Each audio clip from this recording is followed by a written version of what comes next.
Sorry mister মায়া, রোগীকে বাঁচাতে পারলাম না।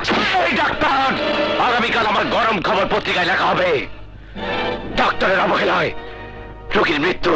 Stop it.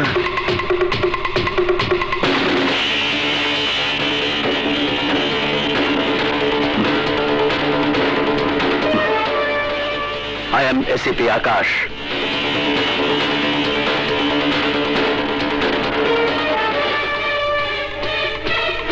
You are under arrest. Arrest him.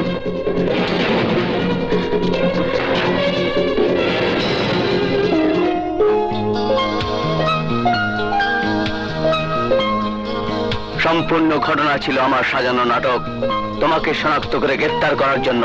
Move.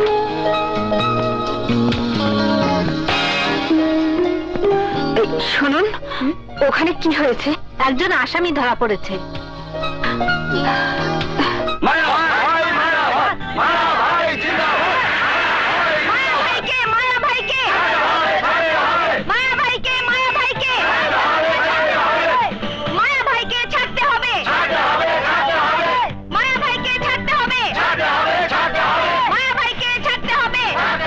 Inspector সাহেব, জোর করে আমাকে থানার ভিতর নিয়ে যেতে পারবেন না।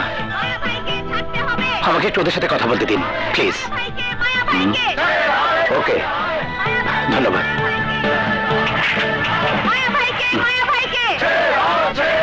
তোমরা থামো, তোমরা থামো, তোমরা সরে যাও। তোমাদের দোয়া এবং ভালোবাসা আমার সাথে আছে। কোনো অপশক্তি আমার কোনো ক্ষতি করতে পারবে না। হ্যাঁ,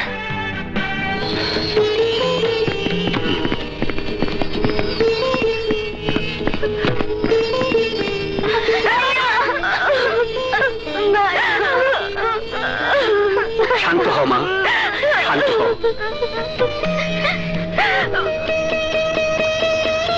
তোমাকে আমি যেভাবে ইনস্ট্রাকশন। স্যার, আপনার সাথে কিছু কথা আছে। বলুন। আমরা ইচ্ছে করলে আপনার এই থানার সামনে থেকে মায়াকে নিয়ে যেতে পারতাম, যা নিজের চোখে আপনি দেখেছেন। যেহেতু স্বেচ্ছায় এসেছে তাই বলছি ওকে ছেড়ে দেন। দেখুন, ওর নাম মায়া নয়, মায়া ওর ছদ্মনাম। গরম খবর পত্রিকা অনেক উল্টো পাল্টা লিখে প্রশাসনকে উত্তপ্ত করছে। উল্টো পাল্টা কোনো কিছু লেখেনি স্যার, বাস্তবকে কেন্দ্র করে গরম খবর পত্রিকার আবিষ্কার। সমাজে এমন কিছু জঘন্য ঘটনা আছে যার অনেক কিছুই মানুষ জানে না। সেই সব জঘন্য ঘটনা জীবন বাজি রেখে উদ্ঘাটন করে মায়া নিজে গরম খবর পত্রিকা ছাপিয়েছে। আর আমিও জীবন বাজি রেখে মায়ার মতো সেই ছদ্মবেশী সমাজ বিরোধীকে শনাক্ত করে গ্রেফতার করেছি। আইনের কাছে সে দোষী। আমাকে দায়িত্ব দেওয়া হয়েছিল ওকে আইনের হাতে তুলে দেবার জন্য। আমি আমার দায়িত্ব পালন করেছি। পারলে আপনারা তাকে কোর্ট থেকে ছাড়িয়ে আনুন। স্যার,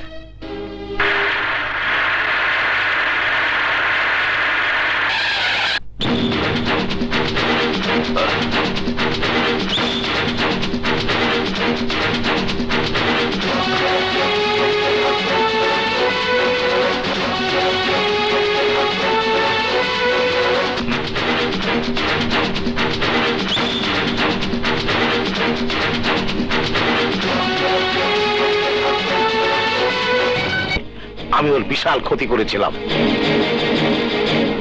তুই গরম খবর পত্রিকায় আমার বিরুদ্ধে একের পর এক মিথ্যা সংবাদ ছাপিয়ে প্রশাসনের কাছে, সমাজের কাছে আমাকে হেয় প্রতিপন্ন করেছিস। ভেবেছিলি সারা জীবন আত্মগোপন করে বেঁচে যাবি? বন্ধু, ওর বিরুদ্ধে কঠিন ব্যবস্থা নিতে হবে। হ্যাঁ, প্রথমে কথা আদায় করবে। ওকে, ওর সাথে আমার কিসের শত্রুতা? তারপর ওর শরীরের চামড়া ছিলে গরম খবর পত্রিকায় ওর কুকর্মের কথা আমি লিখব।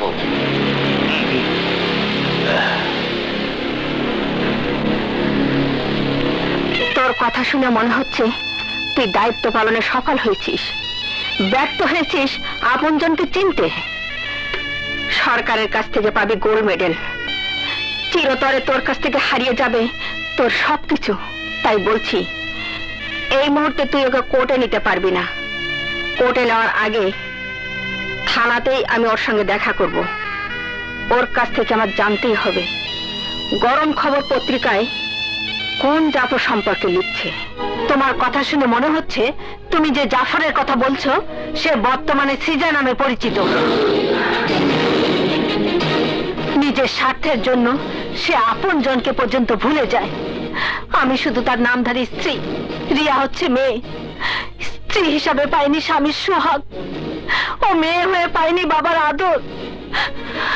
আকাশ ভাইয়া, আমার সব হিসাব মিলে গেছে। থানায় চল বাবা। মিথ্যে সাক্ষী প্রমাণের উপর ভর করে ওই অন্ধ আইন খুনি হিসেবে আমার মাকে দিয়েছিল মৃত্যুদণ্ড, আর আমাকে দিয়েছিল আমৃত্যু কারাদণ্ড। আমৃত্যু কারাভোগকারী সেই খুনি আসামি কিশোর উন্নয়ন কেন্দ্র থেকে পালিয়ে এই ফাঁসির মঞ্চ বানিয়েছে তোকে ঝুলানোর জন্য। আমার মায়ের যেভাবে মৃত্যু হয়েছে ঠিক সেভাবে তোকে মরতে হবে জাফর।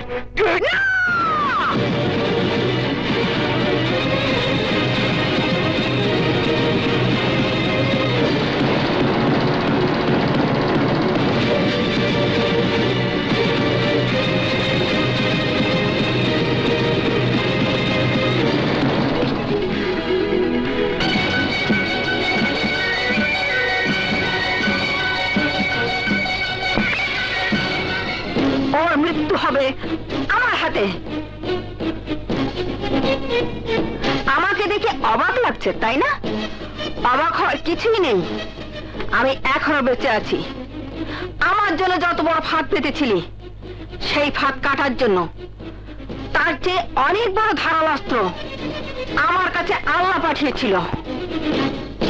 আর সেই ধারালো অস্ত্র আমি। তোমার সেদিনের সেই ঘটনা ছিল সম্পূর্ণ সাজানো। যে অপরাধে রেহানা এবং সাগরকে ফাঁসির আসামি করা হয়েছিল আদালতে, আমি সেটাকে মিথ্যে বলে প্রমাণিত করেছি। ইওর অনার, কিছুদিন আগে এই আদালতে এই আসামি রেহানাকে দোষী সাব্যস্ত করে তাকে মৃত্যুদণ্ডের আদেশ দেওয়া হয়েছিল, কিন্তু ডাক্তারি রিপোর্টে উল্লেখ আছে সেই মুহূর্তে আসামি রেহানা অন্তঃসত্ত্বা ছিল। তার গর্ভের সন্তানের বয়স তখন 3 মাস চলছিল। আমি আদালতে ডাক্তারি রিপোর্ট পেশ করছি।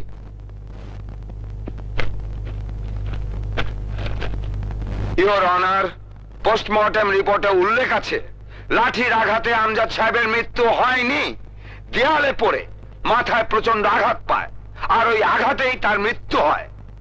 আমজাদ সাহেবকে যে হাত দিয়ে ধাক্কা মারা হয়েছিল ওই হাতের চিহ্ন আসামি রেহানার হাতের নয়। মহামান্য আদালতের কাছে আমার আর্জি, আসামি রেহানার মৃত্যুদণ্ড অকার্যকর করা হোক এবং তাকে নির্দোষ প্রমাণ করে বেকসুর খালাস দেওয়ার জন্য আদালতে প্রার্থনা করছি মিলর্ড। সুষ্ঠু বিচারে তোর সাজা মৃত্যুদণ্ডই হতো। সেই মৃত্যুদণ্ড আজ আমি নিজ হাতে কার্যকর করতে যাচ্ছি।